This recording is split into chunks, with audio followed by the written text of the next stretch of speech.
Good morning, everyone. We are live. It's Tuesday. It is Tuesday. Yes, it's Tuesday. I'm here to give you all of the latest breaking property news live. So, folks, you know what to do. You have to say hi. You've got to give yourselves a shout out. Tell me where you're from. Then we can get cracking with today's session, today's property news live. So, folks, I've got a couple of announcements that I do want to make today. I'm changing a couple of things, the way that we do stuff. So what I'll do is I'll just wait for everybody to get logged on. And then as soon as everybody's logged on, we can start with the announcements, etc. There's a few things happening in the property industry today. Let's just see what's going on here. Making sure that we are going live. I think the broadcast is a little bit slow today. So folks, you know what to do. You've got to say hello. You've got to tell me where you're from. And we can do the shout outs, then we can move forward. So Paz, you are the first one in. Good morning from Brighton. Good morning, Kirtan from Hertfordshire. And who else is on today? Give yourselves a shout out, folks, so we can get straight in there and get cracking with the news. Where is everybody? It's a quiet one today. I think I was late actually publishing this morning, so it could be a little bit delayed in going out there. So folks, I wanted just to explain to you that from today, I will no longer be going live on YouTube. So the YouTube element, I'm going to do it pre-recorded and I'll publish it as a presentation. Now that's going to be a weekly roundup rather than doing a live feed. So from today, folks, if you are watching from YouTube, the live feed is going to stop and it's going to be on a recorded basis, okay? Now, Facebook, etc., is going to be exactly the same. That's not going to change, okay? So just so you're aware, so if you are watching from tomorrow from YouTube, it won't be going out on YouTube, okay? So having said that, lots of people coming in from YouTube now. So good morning, Dee. Good morning, Adawu, watching again from YouTube. Good morning, Olu from London. And good morning, Eric, who is watching from Rotherham. You're watching from LinkedIn and don't know where everybody is today. It's really quiet. Okay, folks, so what is happening in today's property news? So first of all today, Generation Rent campaigners say a mandatory landlord register is necessary and would have stopped the actions of rogue landlords who have now been banned for life from letting property again. In recent days, the group have tweeted that it was always good to see a criminal get banned from letting a property. Accompanying the post was a link to a story about a London landlord who unlawfully let cramped and overcrowded bedsits and then harassed tenants who complained. He has been fined thousands of pounds and warned he'll be jailed if he tries to let out other properties. The Generation Rent tweet about the story goes on to claim, if we had a register of landlords, it would be possible to stop these scams before they hurt tenants. And it goes on to urge the campaign supporters to sign a new online petition calling for a mandatory national landlord register. That would be a phenomenal amount of work, folks, wouldn't it, if that was the case? Good morning. Lots of people saying good morning, good morning, good morning. Good morning, Julie. Morning. Nothing on Facebook. Okay. Why are we not on Facebook today? What's happened? That's a little bit bizarre, isn't it? I think I was late actually posting the feed, so not sure. So everyone that's watching this morning is watching either on YouTube or LinkedIn. That is a little bit bizarre. What's happened to Facebook? Where are you, Facebook? Where are you? I don't know, Julie, I don't know, but thank you for being here. Folks, whilst I've got you, if you're watching on YouTube and on LinkedIn, the YouTube element from tomorrow is going to stop. I'm stopping doing the live feed on YouTube from tomorrow. So it's just going to go out on Facebook and LinkedIn from tomorrow, just so you're aware, okay? And that's because I want to make the YouTube channel a little bit separate than my Facebook, and I'd rather people come onto the Facebook page in order to watch the live, etc. So for those that are watching on YouTube from tomorrow, you'll have to head over to Facebook, unfortunately. Nothing on Facebook today. It must be the software must have broken. LinkedIn today has no Facebook reminder. That's bizarre. I don't know why Facebook isn't working today, folks. Let me just have a look here. According to, I'm live, according to the software that I'm using on Facebook. Okay, bear with me a second, folks. Okay, bear with me. All right, I should be now live on Facebook as well. You know, we are open to the elements, unfortunately. It's just the way it is. Folks, I am live now on Facebook. Thank you. Thank you for your patience and thank you for watching me. We should be live now on all of the platforms. You know what I did? I'm using software. I didn't click on the correct link. So unfortunately, we didn't go out on Facebook, but we should be now. We should be live on Facebook, folks. If you're here, let me know. If you're here, let me know if you're watching from Facebook. I thought it was quiet. I've got like 10 people watching. I'm like, where is everybody? What the hell's happened? Where is everybody? Now everybody's here. Folks, good morning. I'll start again. Good morning. Thank you for following me. I'm sorry that I am a little bit late today. I actually wasn't late. I just forgot to post it on Facebook. I went out on LinkedIn and I went out on YouTube and I forgot to post it on Facebook. I do apologize. I will start again. So that's better. We've got 45 people on now. I thought, well, that's a little bit odd. Where is everybody this morning? When things like that happen, I realize that I must have done something wrong. So good morning, Phyllis. Good morning, Mario. Good morning, Sonny. I'm here.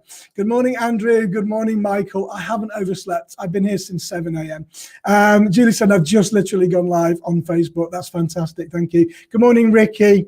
What do you think of regulating property teachers, Rich Helvold? Yeah, that's yeah. You know, regulation in the property industry is never going to happen. It's a massive, massive topic, but today is not a Q&A. This is my property news live. Good morning, Chris. You managed to log in before I reposted. Okay, so I'm on. We are live. Thank you, folks. That was a little bit worrying. Okay, so while I've got you, I've got an announcement today that from tomorrow, which is Wednesday, I won't be doing the live property news in YouTube. Okay, now the reason behind that is I want to make my YouTube content a little bit different. So I'm going to just do a weekly roundup and that will be recorded on YouTube rather than going live. I'll be still going live on my Facebook page and I'll still be going live on my LinkedIn page. So that's not going to change. It's just YouTube that I'm going to remove. Now, there's a couple of reasons behind it. I don't get a lot of interaction on the YouTube live and I don't honestly think it helps the channel because YouTube is more of a search engine. And when the lives go out onto YouTube, there are no thumbnails, it's just raw. So I don't really think it helps the channel much. So you need to head over to my Facebook page, folks, from tomorrow, where I'll be going live every day, the same as normal at 8:30. And that is from tomorrow. So hope that doesn't affect too many people. I'm sure it won't. Okay, so we are here and now we're back. We're back to normal. We've got loads of people watching. So I just reported that Generation Rent have staged or said that they should have a mandatory landlord register that should be required and would have stopped the actions of a rogue landlord who has now been banned for life. Generation Rent tweeted about the story and it went on to claim that if we had a register of landlords, it would be possible to stop these scams before they hurt tenants. It goes on to urge the campaign supports to sign a new online petition calling for a mandatory national landlord register. Okay, everything's gone wrong this morning, but we are still here. We're all open to, you know, technology. Sometimes it just fails us. Today, next on the news, the latest monthly rental index produced by insurance provider HomeLet shows a 4% surge in the all UK average rent over just 3 months, but big differences across different regions. The average rent in the UK is now £987, and we reported on this yesterday, and that's up by just 0.2% on last month, but 4% higher than June's figure of £951 when London is excluded. The average rent in the UK is now £828, which is up by 3.9%. 7 of the 12 regions monitored showed an increase in rental values between August and September this year, with the North East seeing the biggest increase of 2.2%. In September last month, the average rental value in London was £1,646, with no less than 99% higher than the rest of the UK, excluding London. That is phenomenal. We did report on that yesterday. Today's a slightly different take on it, but it still shows that rental prices are on the up and they are on the increase, which is Well, it depends how you look at it. Is it good news? Is it bad news? Bad news for tenants, good news for landlords, I guess. So next on the list today, the huge disruption of the coronavirus crisis to the UK's university education does not alter the sector's long-term fundamentals, a specialist lettings platform has insisted. Richard Ward, head of the research at StuRent, says the HMO market has been largely insulated from the pandemic due to its early lettings cycle. With purpose-built student accommodation has faced challenges due to travel restrictions and the uncertain conditions facing students due to COVID-19. However, as shown by the latest recession, demand is likely to remain strong as students look to invest more and more in their education when faced with a difficult jobs market. Yet with demand greater for higher tariff institutions, we are seeing a widening multi-tiered market, and thus investors' interests are still being piqued by the very best locations at renowned institutions. Nevertheless, the suitability of an investment should not hinge on broad market analysis or institutional reputation alone, with sophisticated investors starting to realize that they must evaluate the granular local conditions to ensure an appropriate product fit rather than relying on national trends. Ward reports that the purpose-built student accommodation sector has seen a net increase of 2.6% in 2020, with more than 25,000 new beds coming to the UK market. This means the number of the private beds on offer has now surpassed university supplied accommodation for the first time.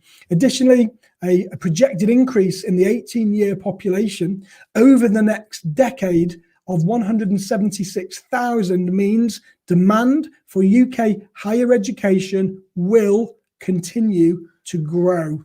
Interesting thoughts. What are your thoughts, folks? Let's have a look. Lots of people still saying good morning. Julie, there's a lot of money. Oh, that's a lot of money. How will people afford this with job losses? Indeed. Paz saying register or similar could be a huge undertaking, but a good idea. us professional landlords have nothing to worry about. Absolutely. Lots of people saying good morning. I was a bit late this morning, folks, through every fault of my own, down to the elements of technology. Folks, before we do finish the newsfeed, I just want to mention that from tomorrow, I'm going to stop the newsfeed on YouTube. So on YouTube, I'll be doing a roundup, and I'll be doing a pre-recorded roundup just to try and make the production a little bit better. I'm going to continue to do my newsfeed on Facebook and LinkedIn. That's the same, that won't go away, provided, of course, I'm not late tomorrow.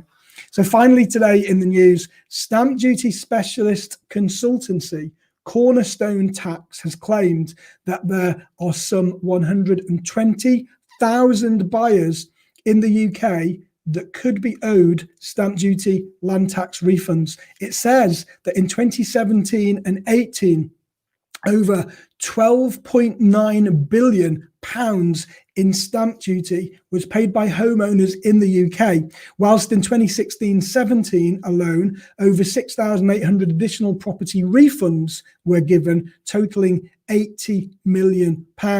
Cornerstone says it has been estimated that over £3 billion has been overpaid in stamp duty in 2015 and 16, mostly because of confusion by legal advisors unable to master the complexity of the tax. The company says a new survey shows 61% of home buyers have never considered whether there was a mistake in their stamp duty and they paid it, but 13% feel they were forced to pay too much stamp duty in error due to their solicitor. David Hanna, the principal consultant and founder of Cornerstone Tax, explains, whilst the percentage payment bands at higher property values is fairly straightforward, the number of exceptions and surcharges on different kinds of homes, because becomes incredibly confusing for even the solicitor and the conveyancer advising on the transactions. The law around stamp duty land tax is incredibly complex, and many advisors who help consumers evaluate how much they should pay are trained only to differentiate between residential and commercial property. They simply aren't familiar with the intricacies of the law and the evaluation criteria, which has led to many consumers being misadvised unintentionally. Do you think you've paid too much in stamp duty, folks? I know that we have managed to get a refund for some of our mentees actually about a year ago who did actually pay too much money in stamp duty land tax. So folks, I am sorry that was a little bit haphazard today. We did go out live, and I didn't go out live on Facebook. It just went out on YouTube and LinkedIn. But for the YouTubers and the diehard fans, you went over to LinkedIn to watch it from there anyway, which is absolutely fantastic. We're back to normal now. We've got about 65 people on. So folks, that's it from me today. Now, don't forget, from tomorrow, I am dropping the YouTube live for the property feed. I just want you to know I won't be on there from tomorrow. I'll still be here on Facebook the same time, and I'll still be here on LinkedIn the same time. I'm just removing YouTube to concentrate on that, as a separate entity. If you're not familiar with my YouTube channel, folks, Rick Gannon UK, head over there, have a look. It's full of great property content. Again, thank you all for following me today. I'll be back here tomorrow at 8:30. Hopefully I'll be on time without any glitches. And until then, don't forget to have some fun. Take care.